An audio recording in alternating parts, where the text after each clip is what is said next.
Hello दोस्तों, सभी भाई को नमस्कार। एक और वीडियो के साथ है मेरी यूट्यूब चैनल पे आपका हार्दिक स्वागत है। तो आज ये घोड़े की बात करें तो ये घोड़े के एज 2 दांत बच्चा है। और ओनर की बात करें तो दीपिन भाई गढ़वी। और फ्रॉम की बात करें तो झरपरा कच्छ।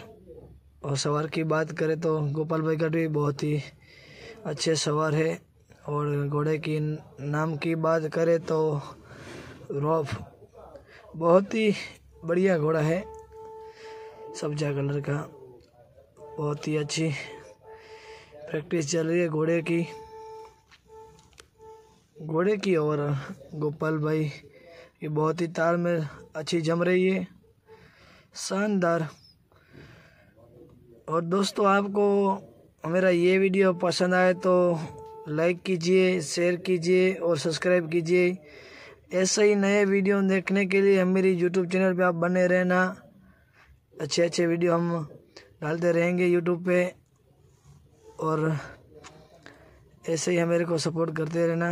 आपको सभी रेसी का भी वीडियो हम यूट्यूब पे दिखाएंगे। और अच्छे सारी नस्ल के घोड़े के भी वीडियो यूट्यूब पे डालते रहेंगे। धन्यवाद।